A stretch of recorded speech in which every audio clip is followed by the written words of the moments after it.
ese kuba umuntu hari ibyago n'amakuba bimugwaho nuko biba buri gihe ari ibihano bya Allah subhanahu wa ta'ala, cyangwa rimwe na rimwe biba ari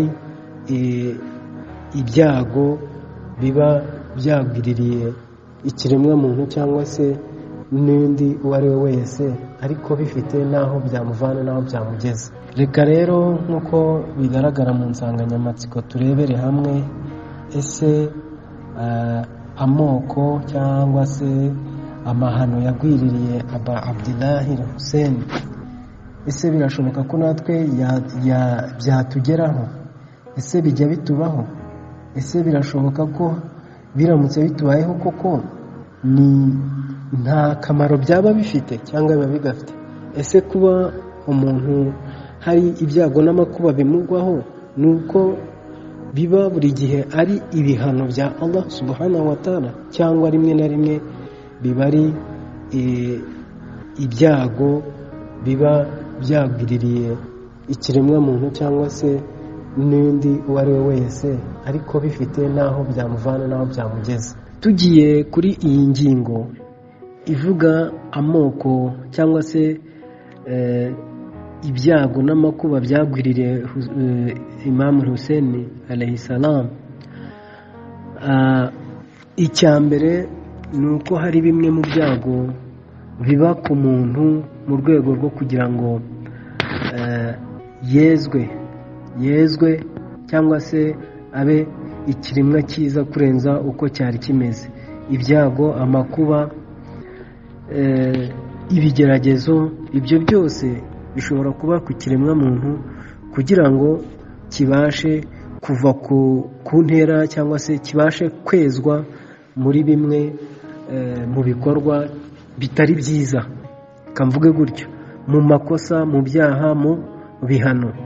Ariko tugarutse kuri Aba Abdullah, uku nguku ni nako bamwe mu bavandimwe bashobora kubisobanura ko bimwe mu byago bishobora kugwirira umuntu bimugwirira cyangwa se bimubaho kubera amakosa ye, kubera ibyago, kubera amakosa ye, ariko nanone icyo kintu kikaba ari ikintu gishobora kumuzamura mu rwego runaka cyangwa se kumushyira ku mwanya runaka mu kwegereza Imana subhanahu wa ta'ala. Rimwe na rimwe bikaba ari nka imtihani cyangwa se nk'ikizamini cy'ubuzima.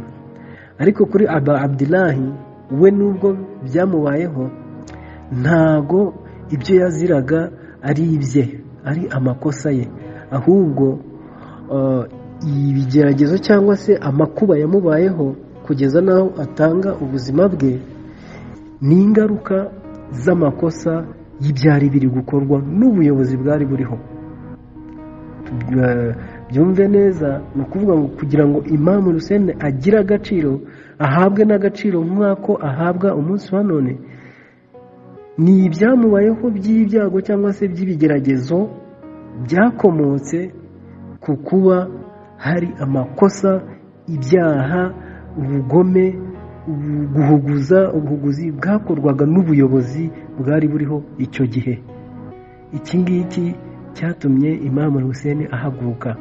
Icyo gikorwa yakoze rero ni igikorwa cyo kugira ngo yagikoze agira ngo agire abantu akura ku mwanya runaka, cyangwa se avana mu mitekerereze runaka, cyangwa se avana mu myemerere runaka, cyangwa se avana mu byaha runaka, kuko yari yo ntego Imana subhanahu wa ta'ala yari yarabatoranyirije abayimamu bacu baziranenge.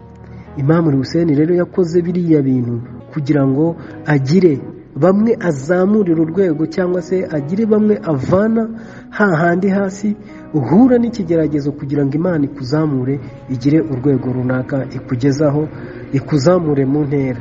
Imam Hussein rero nawe yemeye gupfa bitewe n'aho idini ya Allah subhanahu wa ta'ala yari igeze, bitewe n'aho ubuyisilamu bwari bugeze, bitewe n'aho suna za Rasul sallallahu alaihi wa sallam ndetse na suna za Nyagasani zari zimaze kugera, cyangwa se imigenzo ya Nyagasani n'imigenzo y'intumwa y'Imana. ibyo byose byari bimaze kuzima, bimaze gusa nk'ibicubira. Imam Hussein yemera ko biriya byose bimubaho, amakuba arayemera, kuko rimwe na rimwe ibigeragezo n'amakuba n'ibyago runaka ntabwo ushobora kubikumira, byanze bikunze iyo byabaye biraba kandi bikugeraho. kandi twibuke ko urupfu rwa Aba Abdullah al-Hussein, intumwa y'Imana yari yararuvuze kera, yari yaratangaje aho azapfira, na Imam Hussein yari abizi. Rimwe na rimwe rero hari igihe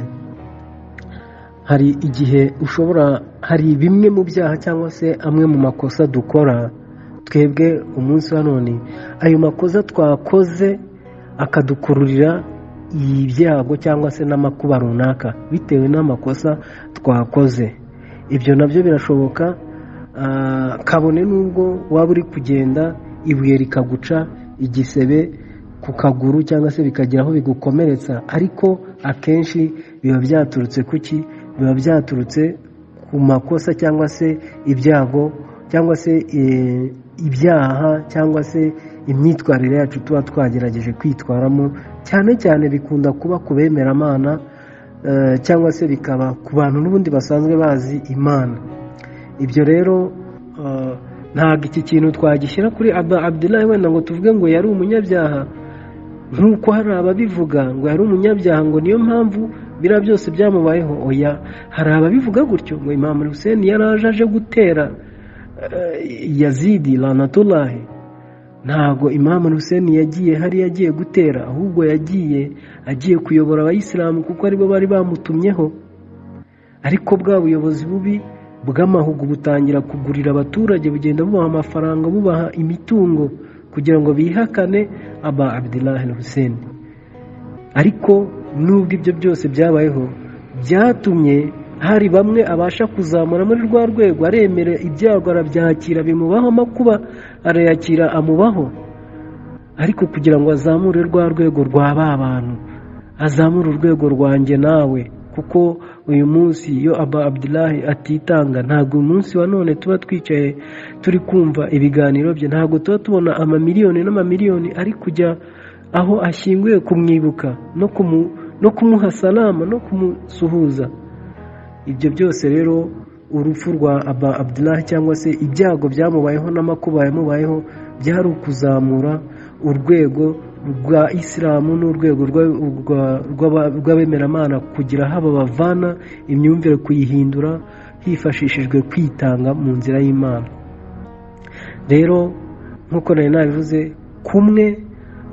bimwe mu byago byagwiririye Aba Abdullah byari ukugira ngo Aba Abdullah aheshe agaciro idini ya Isilamu, agire aho ayivana, ayivane mu rumuri, ayivane mu mwijima ayigeze ku rumuri, ayivane mu icuraburindi ayigeze mu mucyo. Icyo niyo mpamvu biriya bigeragezo byamubayeho. Bimwe mu bigeragezo rero bishobora kutubaho mu rwego rwo kugira ngo tubashe kwezwa no kugira ahantu tuvanwa tugezwa ahandi. Icya kabiri navuga, bimwe mu byago cyangwa se mu makuba yagwiririye Aba Abdullah, ariko akaba ari amakuba y'ingenzi kuri we ndetse no kuri twebwe bayisilamu. Ni igihe uhuye n'amakuba ariko mu rwego rwo kugira ngo uzamurwe mu ntera y'aho wari uri mu bijyanye no gutinya no kwiyegereza Imana subhanahu wa ta'ala. Ibi nabyo bisa nkaho byabaye kuri Aba Abdullah. Ni ukuvuga ko Aba Abdullah n'ubundi yari afite urwego rwe, ariko isaha nk'iyi urwego yari afite kirya gihe si rwo afite.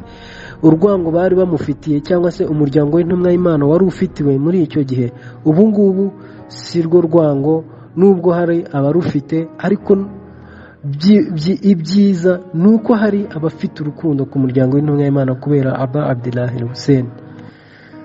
Rero icyabaye kuri Aba Abdullah al-Hussein hariya Karibara nk'ibyago cyangwa se nk'amakuba, byari ukugira ngo azamurwe mu ntera cyangwa se azamurwe mu rwego rw'ubuimamu yari afite, kuko nta muntu n'umwe wigeze apfa muri buriya buryo, nta muntu n'umwe wigeze yitaba Imana muri buriya buryo nk'uko Aba Abdullah yapfuyemo, ariko mu by'ukuri nawe icyo yasize umusaruro wacyo uragaragara, kandi icyo yaharaniraga alhamdulillah cyabashije kugerwaho, nubwo hari bamwe batabasha kugira gute, batabasha kuba babikurikirana cyangwa se ngo babyitwaremo neza nk'uko bikwiye. Nkomeje rero kuri iki ngiki, mu by'ukuri iyo urebye amateka y'intumwa z'Imana, ukareba amateka ya bamwe mu bahanuzi, ukareba amateka y'abantu bose bari barahawe inshingano kugira ngo bayobore ikiremwa muntu, bakiyobore ku Mana subhanahu wa ta'ala, iyo ukurikiye amateka usanga n'ubundi hataraburaga bamwe mu bantu bapingaga inyigisho cyangwa se ubutumwa babaga barahawe, bakabupinga. Inyinshi mu ntumwa z'Imana zagiye zicwa, inyinshi mu ntumwa z'Imana zagiye zigeragezwa, zagiye ziturwaho ibigeragezo, zagiye ziturwaho ibyago, zagiye ziturwaho amakuba, ibintu byinshi bibi byagiye bishyirwa hejuru y'intumwa z'Imana ndetse n'ababaga bari hafi yazo, abasigire b'intumwa z'Imana. Abo bose iyo ugiye gukurikira mu mateka usanga nta na rimwe bigeze bagira amahoro n'amahwemo, kandi babigiriwe n'abandi bantu. Ese ibi ngibi umuyisilamu uhari utemera urupfu rwa Aba Abdullah uburyo yapfuye, ngo abashe kwicarana n'abandi amwibuka agira amasomo amukuriraho, ntago yigira ku mateka y'ibyagiye biba, ko hari abantu benshi bagiye batumwa ku kiremwa muntu bagiye bahabwa ubutumwa bw'ukuri, bakagenda bicwa mu buryo budasobanutse kandi bubi. Ese kuki Aba Abdullah nawe ari umwana cyangwa se umwuzukuru w'intumwa y'Imana Muhammadin sallallahu alaihi wasallam, ko nawe ari mu bishwe urupfu rubi ndetse kurenza n'intumwa zose zabayeho, akicwa nabi? Kuki nibura aka kantu batagatekereho, bavuga batari koko abantu bagiye baturuka ku Mana bagiye bagushwaho n'ibigeragezo, bageragezwa cyane kandi bageragezwaga n'ubutegetsi bwabaga buriho. Iyo urebye intumwa y'Imana Yusufu, uburyo yageragejwe, uburyo yafunzwe, uburyo yagiye ihura n'ibigeragezo n'imitihani, igahura n'ibyago n'amakuba bitandukanye, ariko kubera Imana, kubera uburyo yubahaga Imana, yatinyaga Imana, yabashije gutsinda ibigeragezo, igororerwa, izamurirwa urwego runaka. Ariko abantu bakwiye kwigira ku ntumwa zose, noneho byagera kuri Aba Abdullah umwuzukuru w'intumwa, tukaba twamwigiraho ikintu gikomeye cyane cy'uko dukwiye kwemera umuryango w'intumwa, kuwukunda, gukurikira inyigisho zawo, kuko nawo ni urugero mu bantu bagiye bahorwa Imana kandi bagiye bazira gutangaza ubutumwa no kubwamamaza no guca akarengane n'ikinyoma ndetse n'ubugizi bwa nabi n'ubwangizi, no kuvana Isilamu mu mwijima bayigeza mu rumuri. Reka rero ntatinze kuri iki ngiki, dukomeze tureba ni ibiki byabaye muri iri joro cyangwa se ku munsi w'ejo tuzirirwaho. Tuvuze rero ku bijyanye n'umunsi wa karindwi, umunsi wa karindwi nibwo Aba Abdullah yatangiye gufungirwa amazi, ari nabwo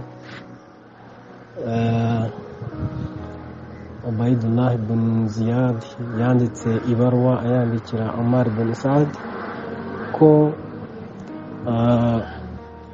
Imam Hussein agomba gufungirwa amazi, abana n'abakuru ntibongere kunywa amazi. Barabikoze rero, ndetse bahita Omar ibn Saad ahita ategeka ako kanya ko bafata ingabo 500 bakazegereza ku mugezi wa Frat, ku buryo zihahagarara kuva icyo gihe kugeza ku minsi 3 yakurikiyeho. Tuvuga ngo Imam Hussein yamaze iminsi 3 atanywa amazi, yishwe n'ubundi inyota y'ubwayo yendaga kumwica cyangwa se kumuhitana ngo imukure ku isi. Imam Hussein rero yapfanye inyota, apfana umwuma, azira amaherere, azira kuzahura no kurokora idini ya Nyagasani subhanahu wa ta'ala, kubera ko idini yari igeze kure.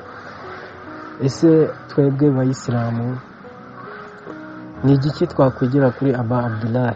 Aba Abdullah twamwigiraho byinshi, twamwigiraho kwitangira idini, twamwigiraho guhitamo ukuri, tukakujonjora, tugahitamo ukuri kandi tukaguharanira, ndetse tukashishikariza abantu kureka ibibi, ndetse tubashishikariza no gukora ibyiza, ndetse dushishikariza abantu tutibagiwe nafsi zacu ubwacu kureka amakosa, ibyaha, kugira imyitwarire myiza hagati yacu ubwacu, kugira imyitwarire myiza kuri bagenzi bacu, kugira imyitwarire myiza ku bayisilamu bagenzi bacu, ku batari abayisilamu. Ibyo byose mbese dukore dawa ikoresheje ibikorwa, atari ugukoresha ururimi gusa, ahubwo dukoresha ibikorwa byacu mu rwego rwo kuyobora abantu bihaki Muhammad wa alihi at-tayyibin at-tahirin.